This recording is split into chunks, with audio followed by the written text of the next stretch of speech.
Bigger talks, bigger talks. Back again for another IG Live edition interview. I have Dr. Jonas Kuehne on today, and we're going to talk about everything, like everything. Misinformation, mental health, depression medication, holistic well-being, weight loss, and of course, cryo healthcare, because he's the founder and medical director of Cryo Healthcare. Some of you guys follow me. You see me go there a few times a week to freeze my body, to get the inflammation and pain out. And we're going to talk more once I get them on. So thank you all for joining me this morning. Good afternoon, wherever you are from the East Coast. Let's get right into it. Jonas, how are you? Happy Wednesday. Good morning. Well, welcome to Bigger Talks, IG Live edition. As the people watching and listening, they know you're the founder and medical director for Cryo Healthcare. And you're a phenomenal human being. I think you've been in business for 14 years. So before we get into the details of the discussion, can you give us a synopsis of like who you are? How did you get into like cryo healthcare and just the medical field in general? Sure. So I basically, studied medicine here. Went to UCLA Medical School, graduated, and kind of went into primary care. I worked in geriatrics. I liked that a lot. I like working with older people. That was fantastic. I was very, interested in them because I found that here in the US, more so than in other countries, people, as we get older, we get neglected by our family. We kind of get pushed off, get a bunch of medications. We get over-medicated and, kind of ignored. And I kind of felt this is a population, with such tremendous wealth of knowledge, and talking to these people was fantastic. So I enjoyed that. Mostly Medicare patients that I saw.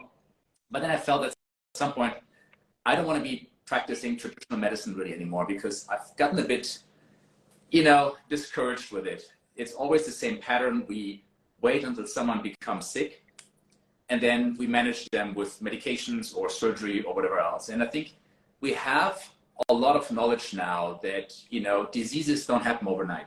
We contribute tremendously to our health, as you know, and this is part of what you do in your work, right? The real medicine comes in preventing illness, preventing disease, and kind of besides that, not just being healthier, but as you're physically healthy, also mentally healthier. I think that's a big, these two components, and that's very much ignored in Western medicine, right? So I looked into other modalities that I was interested in, and a lot of my patients, the geriatric patients, had rheumatoid arthritis or osteoarthritis as they get older, right? Wear and tear on the joints, a lot of times from neglect in terms of their eating, they didn't exercise and all these things, and at some point they become immobile. And how do we go downhill when we get older is when our muscle mass deteriorates, we get muscle atrophy. And once you are weak, especially your legs, you sit in a wheelchair, it's downhill. And so I was like, well, cryo is an interesting thing. At the time, my wife and I were dating, and she was in Germany, and she was actually booked. She worked for a journal over there, like a magazine, and they asked her to test out this cryo device. And I was in Germany at the time. And she asked me to come along, and I was really interested in this technology that had an impact without medication. Because I don't know if you guys know this, but rheumatoid arthritis, these are heavy-duty medications we're talking about. We're talking about immunosuppressive agents, Humira. We're talking about corticosteroids. We're talking about the treatments are very severe in terms of their side effects, right? And the results are sort of mediocre. And this was a treatment that used cold temperature, really, really cold temperature. We're talking minus 200 or colder degrees Fahrenheit. And I got hooked, saw this. It's like, this is the first modality I want to start with. I want to kind of have a practice that focuses on non-pharmacologic treatments that have a true impact. And then, from there we grew. So my wife and I founded Cryo Healthcare, and we have 3 locations now here, and that's kind of going. And that's one of them. We see you a lot, which is fantastic. Yeah. Happy when you come in. I also think like you were the first doctor in the United States to introduce cryo to America. Is that correct? That's correct. Yeah. I was the first person crazy enough to bring this here. And then, So thank you for doing that, because I've been coming to cryo for 7 years. It's been beneficial to like my recovery, my health, my well-being, and especially like over the pandemic, your facility was like Right. amazing. Like when we're opening back up, Yeah. from the Beamer to vitamin B12, B complex shots, red light therapy. So let's move into more holistic well-being and weight loss, right? Because you talked about preventative diseases. You talked a little bit about cryo healthcare and how it gets the pain out of your body. But what do you think is the root cause of people not able to lose weight? Or more importantly, what is weight loss? Because I think we have this theory of, if I lose weight, I'm healthy. If I eat healthy, I feel better. But I don't think that's necessarily true. So what is weight loss and what is holistic well-being from your perspective? I think the key thing is, there's different motivations for us to lose weight. One is, of course, the superficial one. We want to look better, right? That's one. Yeah. But the more important one, I think, and this is, again, I look at everything from a preventive health perspective. Having visceral fat, so fat around the midsection and the organs, right, is a predictor of heart disease. Unfortunately, also a predictor of diseases like cancer and autoimmune diseases, right? These all increase as we have more obesity, especially it's called central obesity, right? A lot of that fat is around the organs. That's called the visceral fat. And these are the things that's very interesting to me. So when we're younger, many people do better. Not so much anymore. We have a lot of young people now that have issues with their body weight. But as we get older, this weight accumulates, and it doesn't have to. And it has to do with our patterns of eating, our patterns of exercise, our patterns of stress. And that's always interesting talking to you, because I think you have very valuable input in this, because part of it is, sure, it's physical, so eating and all that, but part of it is also our stress levels, how we deal with things, and the reasons why we eat, if comfort food and all these things. So I think this is very good. We have conversations about this. But what I see is people at some point say, well, look, I weigh too much. I'm just going to eat less. I'm going to decrease my calories total, and I'm going to lose some weight. And then they fall this pattern, but they can't do that anymore, or it gets overwhelming for them, or they're fed up, and then they eat and they gain more. And then they drop again, they gain more. But the ultimate development is they get heavier over time. And the main mistake I've seen is our relationship with food, our composition of food. And explain, our diet of processed foods is terrible, okay? We have to learn, I think, first, and that's something that you do as well, talking to people to understand what foods generally are healthy. Now, we don't all have to eat the same thing.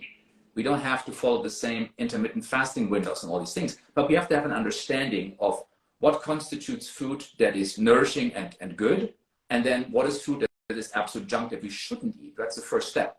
Right. And then I always tell people, look, the main mistake I see, if you want to decrease calories at some point, but you want to keep your protein high, and you want to eat high quality protein. And what constitutes high quality protein, right? And then you want to have windows, only a few days, where you do an intermittent fasting. So the approach, I think, is the problem. The general reason why we gain weight is our diet, number one. And it's interesting, and it's kind of what's in our diet. And these are things that we might not be so aware of. And then there's controversy about some. One thing we talked about is seed oils, right? Which I think are terrible for us. Canola, sunflower, soybean, all these oils. Very artificially produced seed oils, high in these omega-6 polyunsaturated fats, or called omega-6 linoleic acid. And the problem with that is that they influence our metabolism. They get stored in our fat cells. They cause fat cells hypertrophy. The fat cells get bigger. Yeah. They can't function normally. Fat cells are, they communicate with other cells. They are not as inactive as we think, but it makes them really not being able to have this communication anymore. The problem is, ultimately, we get very sick from these, because the breakdown products, once these things accumulate in our fat cells, they're very toxic. So these seed oils, where do we find them mostly? Are they in everything? Every fast food will have them. And unfortunately, when you eat French fries, they're soaked in them, of course, because they use vegetable. They call them vegetable oils. There's no vegetables in there. These are seed oils. And McDonald's, interestingly, so they used the fat until the 1980s or 90s that was a saturated fat. That actually was much better because it doesn't oxidize like this. But it's called beef tallow. And people are like, oh my gosh, this is so ancient. We shouldn't use that stuff, right? Yeah.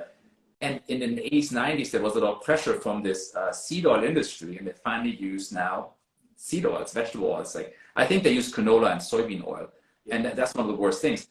The problem with these oils is they're everywhere, and you buy them in the supermarket. I always tell people, look, you don't want to guzzle fat, even if you're on a ketogenic diet, which you can do short term, in my opinion. You want to have good fats, and good fats are olive oil, like monounsaturated fats, avocado oil, butter, like grass-fed butter is great, but small amounts, small amounts of good fats, and cut out all these seed oils. And then you know what? It doesn't happen overnight. It takes about 2 years for them to really come out of your system completely, up to 2 years, right? Right. But every day we don't eat them, it's a step in the right direction, right? And again, small amounts of good fats, have some healthy carbohydrates, like fruit, for example, right? And some vegetables, and good proteins. And then what are some good proteins? That's what I wanted to ask. What are some good proteins that people can consume or have? Yeah, and that's the main thing. So when I usually say, people that want to lose weight, we look at their basal metabolic rate. We want to be about 100 to 200 calories under that. And of that caloric intake, I'm recommending up to, and this is not general medical advice here, I talk to each patient individually, up to 40% should come from protein, right? And yeah, that for some people that can be quite a bit. Most people should take in over 100 grams of protein a day easily. I'm close to 150 to 200 grams a day of protein a day, right? Now, what's good protein? In my opinion, different sources. Whole eggs. So when you look at pasteurized eggs are an excellent source. And then, of course, things like chicken and beef, if you like it. If that's not your thing, or if you're vegetarian, vegan, pea protein powder is actually good. What I do is this. I get about, and then Greek yogurt is another one I like. So eggs, Greek yogurt are very good sources. Then I have a lot of the difference that I cannot get from nutrition. I use a whey protein supplement, and a whey protein isolate, or hydrolyzed whey protein. And if you're vegetarian and vegan, that would be pea protein, and the best is fermented pea protein. Right. And for me, that's quite a bit. I'm taking in over 100 grams of that from protein shakes throughout the day to get my protein needs. But those are options that you can do. Right. So you say whole eggs, yeah, pea protein, chicken or beef if you like it. You also said like avocado for the fats. Mm-hmm. For excellent fat. Yeah, not so much protein, but excellent What type of carbohydrates do people intake? So again, the carbs also we want to limit if weight loss is your goal, right? A good source of carbs, in my opinion, are fruit, especially berries. Berries are a little bit lower on the glycemic index. In my protein shakes, so I have the protein powder, water, and then I put some chia seeds and flax seeds in there. People have different opinions on seeds. I think in moderation, they can be very helpful. They're good for the gut microbiome. They need to be organic and ground. You don't want to have anything that's not organic, because the risk of it being contaminated with a whole bunch of pesticides is higher. You will still have some inorganic products, because they're not shielded completely. But these are also, they have a little bit of carbs, not very much, and have some protein, also not very much. It's mostly that this is good for your gut microbiome, which is important, right? Yeah. And then in terms of carbs, sure, you can do slice of bread, whole wheat bread a day if you want. I don't like gluten so much. I think for me, it doesn't agree with me.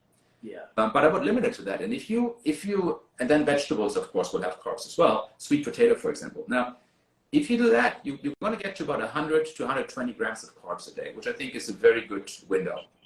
Right. And so, from that perspective, it sounds like, a person whose nervous system is regulated, they have a consistent schedule.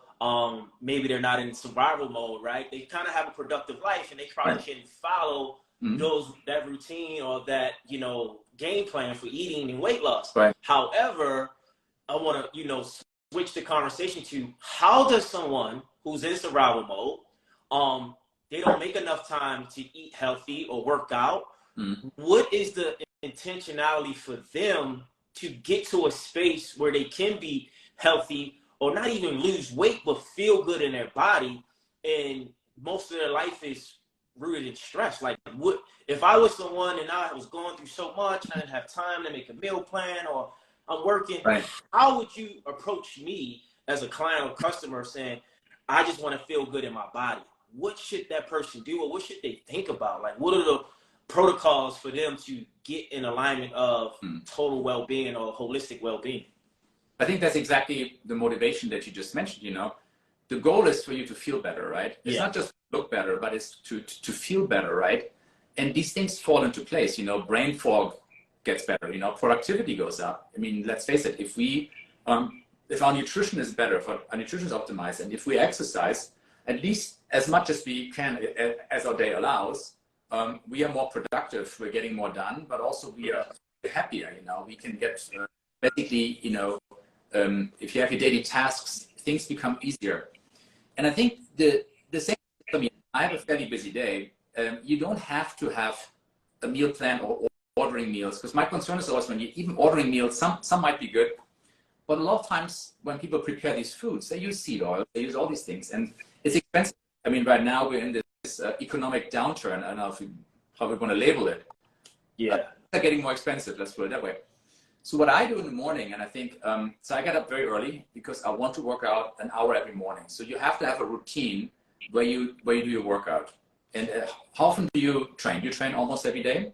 Yeah, at least 4 to 5 days Yeah. a week. I do at least 35 minutes. You know, they say strong body, strong mind, but that honestly gets me going and right and improve like my thinking, how I feel, even if I'm having a bad morning. Like this morning I woke up, I wasn't feeling as the highest. I was kind of like neutral, but once I got in the gym and I moved the body, I felt better. Exactly. You know, Mm-hmm. and I think the challenge is from people who don't work out like you and I, who are not mindful about what they eat or their environment. They don't know what to do to feel good other than to even numb themselves with drugs and alcohol. Force themselves to overwork, so they just constantly working and they're not feeling emotions.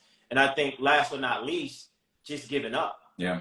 And I think the obesity rate in America is that way because of that, but I also think because of the misinformation, right? There's so much information on what's on the internet. There's so much information in books, YouTube, TikTok, Instagram. So we don't even know what to do, what not to do. And so I've learned, you know, in a wellness space is that you have to eat and train for your body type, right? Yeah. You have ectomorph. These people more skinny built. Yeah. It's hard for them to gain, easy for them to lose. Endomorph, more round, oval shape, easy for them to gain, hard for them to lose. Then you have mesomorph, which I am, more athletic built, easy to gain, easy to lose. So I think, you know, because we have this thing called bio-individuality. It's not one thing fits all, right? And most people just don't know about their body type, or they don't know about their food or blood type. And so we're just following all this information with no real context. So can you speak briefly on how you feel about misinformation and how can we get around that and really dive into what's really appointed for us so we can be beneficial? Yeah, I did a quick video that I posted today on misinformation that it's a very unfortunate term. I mean, it's over the past 3 years, let's say, science has become very arrogant, right? It used to be humble. We used to say, well, when you read a study that's published in any medical journal, for example, always ends with, you know, this is what we know, but more studies are needed to really confirm this. And we could always be wrong, and we would like to look at other data that you can provide. That went out the window. So now we have, and that's because politics became involved. I don't think it's the scientists themselves. The scientists are still, they want to do their work. They want to do the research, but the politicians now say, no, we know how it is, and this is what it is. And based on this, we are dictating how you should behave in certain ways or modalities you need to use. And that's very new, and I think it's very terrible. And as you see then, what happens a lot of times, because, you know, as we do research, things turn out, hey, you know what, we didn't know this earlier on, so now it's changing. In medicine and in science, we always adjust for these things. You know, if I treat a patient and I start them on an antibiotic and that doesn't work, I'm saying, you know what, nope, we tried this didn't work. I know now, we have to switch you, right? Politics can't do that because they're losing. And so we have this very bad relationship now where politicians are now dictating healthcare based on science that they think is fixed. And again, it's like, I'm not even blaming throughout these last years, individual recommendations that have been made at a time when we didn't know what was going on. I tell you, in the beginning, we closed our clinic down for about 2 months because we didn't know at all what was going on, right? And I was okay with that. After that, I was like, you know, I mean, I think we have enough data now. We've seen countries like Sweden open up and kids are in school, and you know, this is how it's working. We understand now who's more affected, who's less affected. So let's open up. And then to my surprise, a lot of patients came to me and they were very frustrated. And they said, well, I can't be seen by my cardiologist because he says, unless I have these and these vaccines, they will not see me. Wow. I said, wow, really? That's terrible. I mean, no, I mean, so we made sure from the beginning, anybody was welcome, you know, whatever your choice was, whatever you wanted to do. You know, people got tested. If someone had symptoms, they weren't, of course, allowed to come in. This is normal, you know? Yeah. But I think this was terrible, how we also as a medical community, we should have known better. But again, we also, physicians, we listened to the politicians because they are now dictating our lives. And I don't know if you know this, talking about misinformation and disinformation, California, well, our governor actually signed a law that was proposed. It's Assembly Bill 2098, I believe. And that is the medical misinformation law. And that says if any physician advises in a you know, talk with their patients, any way that differs from what is the current standard that's posted on the CDC website, so to speak, they can take your license away. Wow. So, for example, you know, I'll give you an example. If a physician by chance would say, you bring in a 12-year-old kid who just had COVID, let's say, for example, you know, and you would say, well, you've just had this, you're healthy, I think you don't need any further, you know, interventions. That is not in accordance with the CDC. And if this physician got reported, now they could take their license. Now, fortunately, this law was blocked in a court of law at the moment. Yeah. But it just shows you what extent we've come to that, I mean, we can't be doctors anymore because we are now controlled by government agencies like the CDC, who was never, it was never their intent to regulate us. It was the intent to make suggestions, to advise. Right. That was completely now out of context. Anyway, so this is the thing. When it comes to nutrition as well, the problem is when we talk about misinformation, I think a lot of it is not misinformation, disinformation. I think a lot of it is us understanding what works for an individual person. And like you said, yeah, could be blood type, there could be body type, but also sometimes it also varies. And then there's also food preference. I think we should maybe talk about underlying general rules that we can all follow, which is you should take in a certain amount of protein. And you can read on any study, they always come up with that, right? Then understand what's good protein, of course. And then I said, what are the things that are bad for us? And that's simple to say, it's simple, highly processed foods, right? We talk about fast food, we talk about highly processed carbohydrates, we talk about seed oils. And when you cut those out, right, what you're left with is foods that are mostly single ingredient, right? You will have eggs, you will have chicken breast, you will have Greek yogurt, you will have vegetables, you know, you will have fruit, right? And yeah, those are in general good. And now you got to combine them in the right way, where you don't overgo, where you keep your carbohydrates on the lower side, you keep your fat moderately, get some butter, get some, you know, olive oil, get some avocado oil, all single ingredient foods pretty much, right? Yeah. With a few. And then based on that, you can design your diet, right? So there's universal things that are overlying it. Then it's what we eat, and then it's when we eat, because we shouldn't eat 14 hours a day, 15 hours a day, 16 hours a day necessarily, right? Right. You know, when we eat, how we eat, and you know, I've come across mindful eating, right? Yeah. There's a book called The Enzyme Factor. I forgot the name of the doctor who wrote the book, but he was saying that when we eat, we don't properly digest our food because we're not chewing our food. We're actually swallowing it.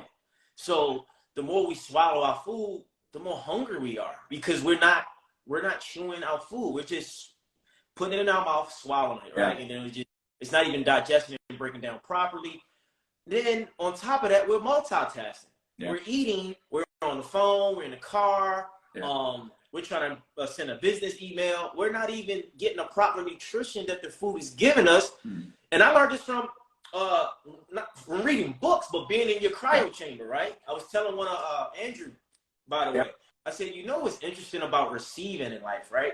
When you get in a cryo chamber, we're all, you know, we're told, as you told us before, you can move around, you can dance. That's great. And so I had this intention of, what if I just sat still and allow the machine to do what it's supposed to do, instead of me giving resistance, right? And say, oh, I'm cold. Of course you're cold, but if I just relax my shoulders, breathe, and I actually had more benefits by allowing, right, the cryo chamber to kind of like engulf itself into any pain or inflammation I had. So I think that's the thing that we don't mindfully eat. We don't chew our food, and then we don't know what to eat. So last year, 2 years ago, 2021, I went on a pescatarian diet, right? Yeah. For 3 months, and then I went vegan. Yeah. I did vegan for 21 days because I'm a type of person. I want to know if it works for me. So everyone listening, that's taking notes, is getting information from Jonas and I. Really be mindful of your body, of your mind, and what works for you. So 21 days, I went vegan, and I would come into your facility, and I would have to get more B12 shots because I was low on energy. Now, I'm not knocking veganism or being vegan or vegetarian. It didn't work for me, right? So I'm a big fan of trial and error, but seeing what works. What is your perspective on the different type of food choices that we can choose from, like the keto, pescatarian, vegetarian, vegan, whatever? Like, what do you think? Because this has been my experience, and I've tried the things that I thought was great for everyone, but it didn't work for me. That's an excellent point. And first of all, let me tell you. So remember, I went to UCLA, like a traditional Western medical school. Yeah. I had 5 hours of nutrition there. But then that's it. And we learned the food pyramid. That's what I learned, right? So I learned a lot on my own, especially since I became interested in weight loss, mostly for the purpose really of preventive medicine, like we talked about, right? How can we prevent a lot of diseases by decreasing our body fat, especially around the visceral organs? Side effect, people look better and they have more energy, of course. But here's the interesting thing, what you said is actually right. So then I, of course, reading all these studies, I made recommendations, and they were very much the same for everyone. But then I realized, people can respond very differently to different things. And as you said, I know some vegans who do great. That's a perfect diet for them. They are thin, they're lean, they're thriving. And most of the time, people following a vegan diet are very educated. They're very smart, because you have to be. You have to combine foods in a certain way, and it works for them, right? Now, for me, this wouldn't work either. But again, I'm not knocking that either. I think for some people they can. The key thing is not to be too rigid in recommendations, because there's, like I said, different food preferences too. Yeah, I can have you maybe eat healthier, but if you hate the food you're eating, how long am I gonna do that? That's not going to work. So I usually tell people, look, here's what I want you to do. I want you to get this much about protein in, and depending on what diet you're following, there's different choices for this, right? And then design things around that. The general rule is high protein, low carb, low fat, right? And then healthy fats, of course, healthy proteins, like we mentioned earlier. But then when do you eat? How many times a day do you eat? And I usually recommend to eat, for most days, for most people, you can eat during like a 10-hour window about, I would say. That's a very safe thing to say. And then you pick a couple of days, only 1 or 2 days, when you shorten that eating window, so you have a longer fasting window. Because my experience was also, first, I was fasting every day. I did great for a while, and then I got stuck. It didn't work for me.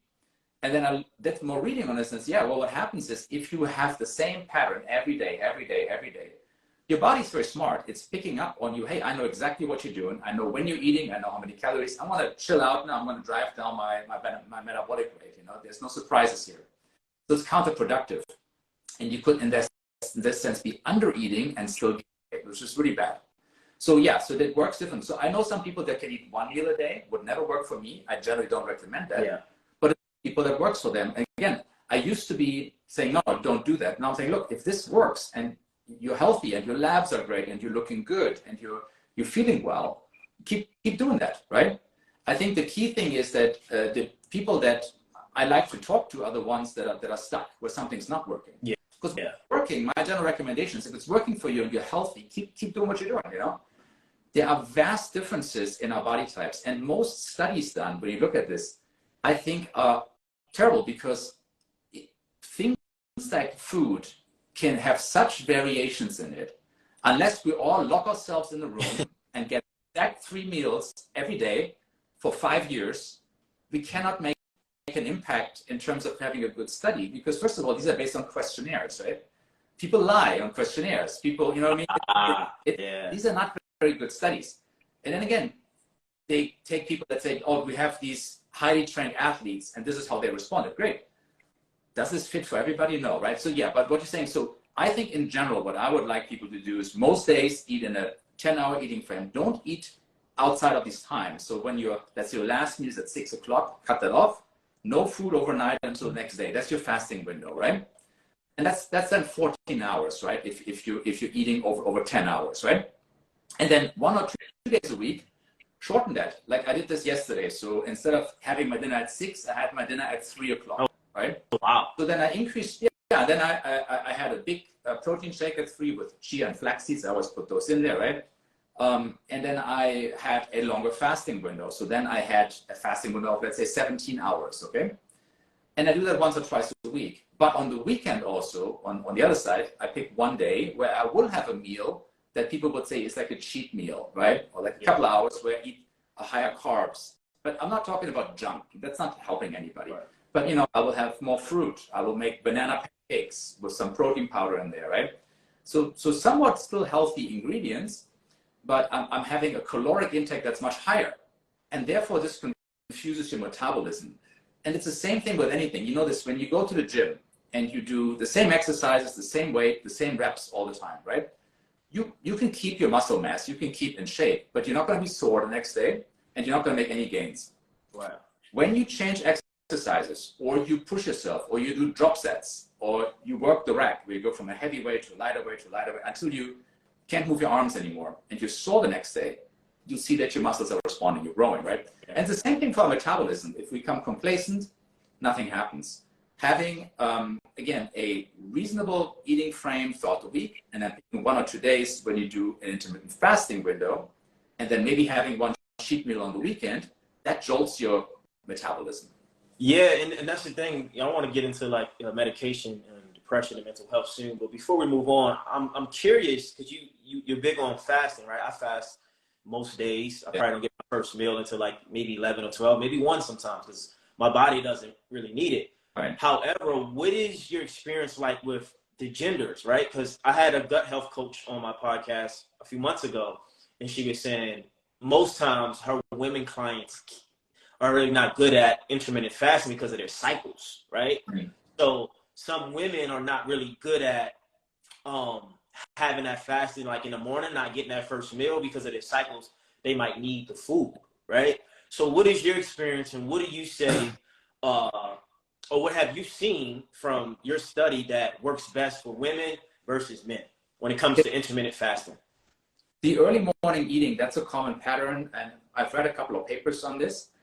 I would recommend the following, have your morning meal about at the same time. For me, that's about 8 o'clock, right? Yeah. The idea, let's say you get up at 6 o'clock, don't eat for 2 hours, right? Yeah. In these 2 hours, have your water, big glass of water, start always with that. And then coffee, tea, whatever you like to drink, but don't put anything in it. Don't put sugar, don't put agave, don't put a creamer, don't put oat milk, nothing, because you don't want to spike your insulin. And the misconception is that only sugar spikes insulin. Yeah, sugar spikes insulin a lot, fat spikes insulin, and protein spikes insulin. So don't put anything in, because you're burning fat overnight. And even if you only have a 12-hour window overnight where you don't eat, you're still burning fat. But as soon as you put anything in your coffee or tea, that stops, right? So that's the number one thing. Then 2 hours later, let's say 10 o'clock. So I would say for most women, especially, definitely have your morning meal. When you do intermittent fasting, I prefer to have this called early time restricted feeding, which is like finishing earlier. I prefer that. Got it. Okay. Well, yeah. Because in the morning, I work out every morning. I do 1 hour of workout every morning, right? I got up at 4:30. It's the only way I can make this happen. I got young kids, right? So, and have my coffee in the morning, have water first, I have a double espresso, and then I work out for about an hour. Shower and then wake everybody up and get everybody ready. But then at 8 o'clock, so for me, this is actually quite a bit later, right? Because I wake up at 4:30, I have my first meal. And I have a meal that has a protein shake, that has 2 eggs. I have a slice of this Swedish crisp bread with some cheese. That's my breakfast. And that's a lot of protein. I have about a 45-gram breakfast of 45 grams of protein, right? And I think start like this. And then from your first meal, eat about every 3 hours, roughly. And again, some people do better with 2 meals a day. Some people do better with 3, 4, 5 meals a day. look at your total calories coming in, make sure your protein is adequate, and then whatever works for you, right? So for me, it would be, let's say, 8 o'clock, then 11 o'clock, I have a protein shake, and then at 2 o'clock would be my lunch, and sometimes 2 o'clock could be my last meal if I'm fasting, right? Okay. And at 4 o'clock, so I'm shortening a bit, I'll have another protein shake. We're talking about 30 grams here, and then 6 o'clock dinner, right? So that for me kind of works. So that will be a 10-hour eating window, and then some days again I shorten that when I finish at 2 o'clock, right? Now for women, I think better to change the later part of the day whenever you stop eating. That's true, and it's not for everybody. And again, we don't want to overgeneralize, but if you feel with your menstrual cycle, and if this is something that influences it, that's one thing. The other thing is, a lot of times the data comes from women that were overdoing the fasting, right? That were maybe only eating for 4 hours every day, had a tremendous fasting window. And then when you think about that, we know this from competitive sports, we know this from gymnasts, right? Where puberty sets in later, menstrual cycles get regulated. And that's because if food is not consistently coming in a certain amount of time, that's the body's response, because it would be very bad to, for example, be pregnant in this time of starvation. So this starvation by virtue of excessive fasting, that can certainly influence the menstrual cycle as well. So I would do this sporadically, like I said, 1 or 2 days a week within reason, and then have maybe one high calorie meal on the weekend. And I think for most people, this might work, and medical advice, but you can try that. And play with it. And keep in mind, everybody's a bit different. I always say to myself, oh, you should eat like this because this works. Right. You know that there's no one size fits all. And that, right? Everybody's different. And I might eat the same thing as you, and I might gain a lot of weight, right? I mean, we are different. Every individual is a little bit different. And I think it's good to appreciate that. And as a physician, I always had a hard time with this. I was like, everybody gets the same medication, everybody gets the same this, right? Yeah. But we have to understand, no, we are so different enough in certain things that we have to appreciate that. And now I've become much better at listening and understanding that some people respond differently. Yeah, and that's the thing. Like I want to speak on medication, supplements as well, but when it comes to topics like mental health and depression, of course we've seen a spike, since the pandemic, because so much has changed. The economy is changing, the world is changing, technology is advancing. What is it that you've seen on your end dealing with patients or just social media, life itself, that's causing, mental health to be a challenge for most of us? And why do you think depression medication has been such a thing that they have pushed upon people that's in these spaces more than usual than before? Yeah, I mean, that's so the first thing I think, and I don't know the clear answer to this, but we are diagnosing depression more. Now, does that mean that there's more depression? Yeah. Or are we just, have our criteria for, telling you you're depressed or not, has that changed? That I don't know. There certainly is, changes in our society, because when we look at even social media, the values we had when I was a kid, I think hanging out with your friends, actually physical contact, meeting up with your friends after school, that was very common. A lot of times I wasn't allowed to use the telephone because it was too expensive. My dad was, we just say, hey, 3 o'clock we meet there. And that's very different than what it is today. I think today there's increased loneliness through, unfortunately, even though we feel so connected with, social media, it is not the same as real friendship and real contact, because, real friendship are the people that are there for you when it really matters, right? And when it comes to social media, most of these people are not those type of friends, Some are, but it's different. And so the kind of societal isolation, even though we think we are connected, that's one, I think, criteria why we have more depression, right? Our diet. Yeah. And that's the thing, I wanted to say something because I want people listening to know, because you and I both, everyone knows, we're human.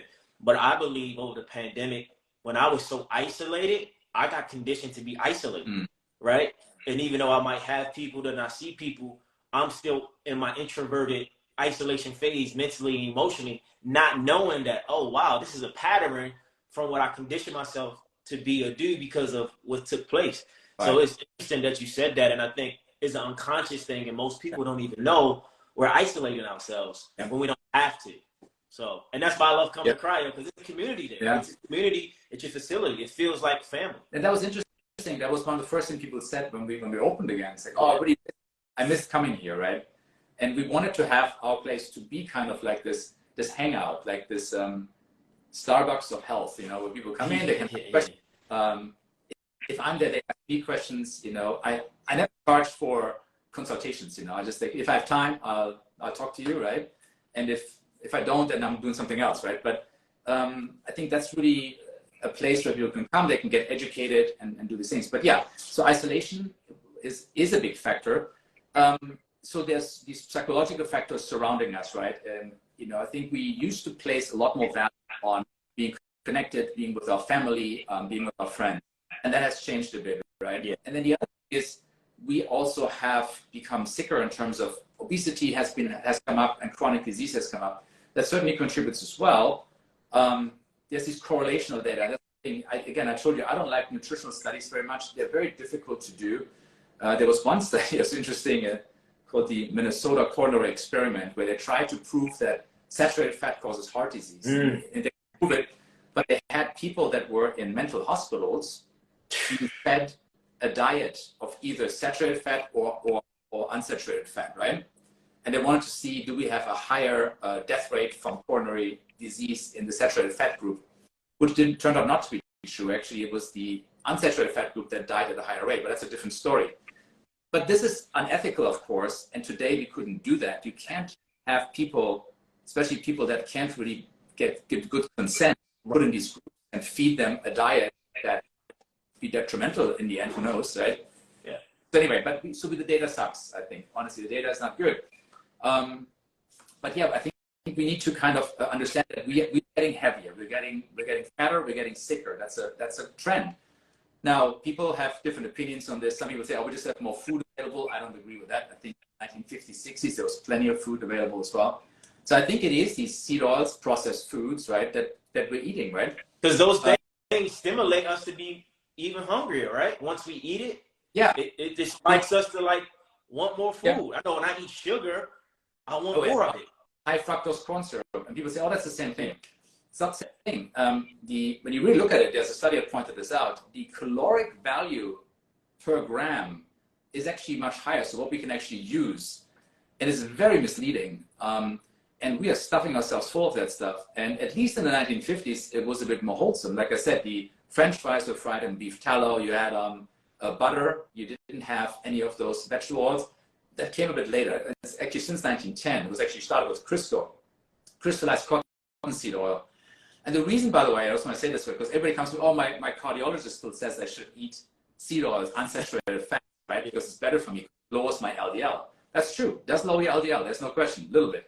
But that's not the cause of heart disease. Heart disease is caused by oxidized LDL. And LDL oxidizes if it has in it LDL, low density lipoprotein. It's like this vesicle, this bus transporting fats. And they looked at which of those fats actually oxidizes, because only when this particle is oxidized can it cause inflammation in your arteries and cause atherosclerosis. And it turned out it is omega-6 linoleic acid, which is predominantly found in these seed oils, in your soybean oil, canola oil, and all those. So there's a direct link there, you know. Hard to do a long-term study because, again, this stuff that we're eating, all of us have been eating this since childhood. Right. It's in our system. 2 years to get out. If I do a 3-month interventional trial, that's not it. That doesn't tell me much, right? But I think that's number one reason. Number two reason is exposure to plastics, which is terrible, which is influencing our hormones. And coming back to depression, my other theory, at least, so that's what many scientists now believe, is that because, you know, when you look at it, our hormones are out of whack. Compared to 1950s, testosterone is down. Sperm count in men is down by 50%. Fertility is down, right? For both men and women, fertility is down. And a lot of it, I believe, and many scientists believe, has to do with plastic exposure, toxins from plastic that are exposed to with our food, especially when you heat the food, like hot liquids. You go in the morning, you go to Starbucks, you get that beautiful paper cup, right? That's not paper, it's lined inside with plastic. It's a very thin layer, so you don't see it. Right. Now you pour hot liquid in there, all those beautiful BPA phthalates or BPF, BPS, doesn't have to be BPA, that's a lie as well. It's not that, it's another. Yeah. Phthalates and all this crap that you have in plastic is with this heat extracted in your coffee, that's birth control and depression right there, you know, and it's bad. And I think that contributes to our mental health, it contributes to obesity, it contributes to our fertility and hormones in general, you know.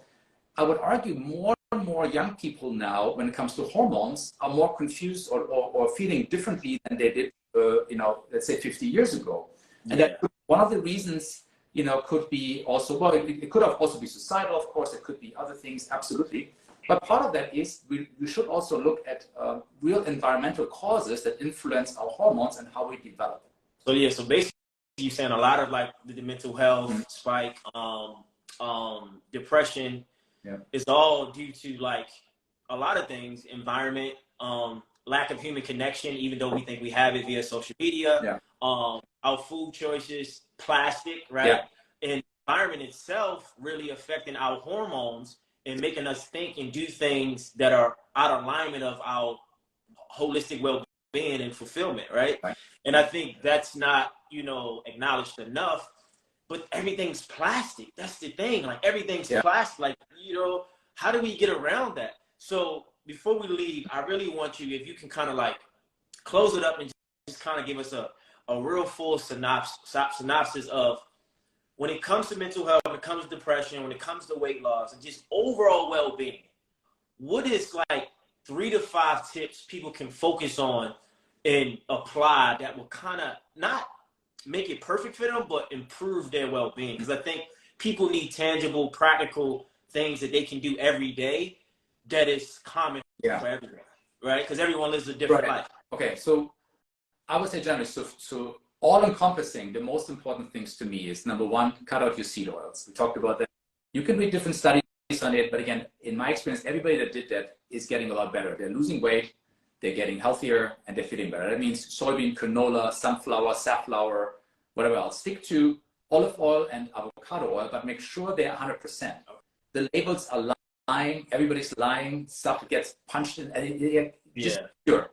Grass-fed butter is the third one, and we're talking small amounts here, right? So when you do something, you're frying something, use a very, very small amount only, right? We go overboard. And the second thing is cut out all your plastics. Do not ever heat anything in plastics. Don't drink hot liquids out of paper cups. They're not paper. That's plastic, right? Try to minimize as much. You can't always. I mean, and to me, actually, cold foods packed in plastic is okay. Cold temperatures, much better. But cans, when you buy food in cans, that can is lined with plastic. You won't get botulism because there's no more metal in there. But you're going to have a bunch of phthalates. And guess what? When they put that stuff in the can, a lot of times that's hot. So you have a real brew in there full of these plastic chemicals. So cut that out. That's number 2. Very important. Number 3, in terms of your diet, make sure you get enough protein. You have good proteins. And honestly, for me, I don't eat a lot of meat.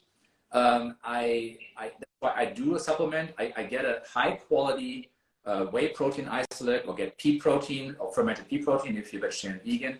Add that in your diet. Calculate your total protein for the day that you have that meat net. And then select start times and end times on most days for your food, right? That's important as well. And don't eat after that. And of course, the easiest thing is cut off everything that's processed junk food, right? Anything bleached flour and soybean oil, and it always says on the container, that's garbage, you know, we'll throw that out.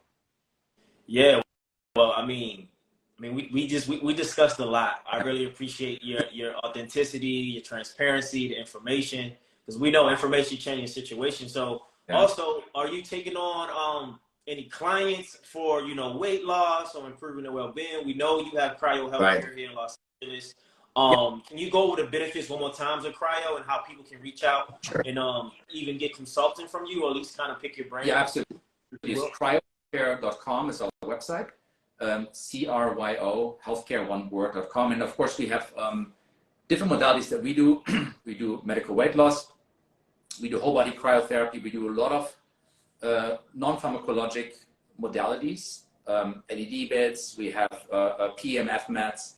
We have localized cold treatments. We do all these things that vitamin injections, and I do some IVs as well. These are all things you can do there. Also, if you just want to get information, you know, I think it's a good source to look into this. Sometimes I talk to someone, they may not be a candidate for the medical weight loss program, but just they want to get some information. That's fine. You know, I think that's very good. So we're there for that.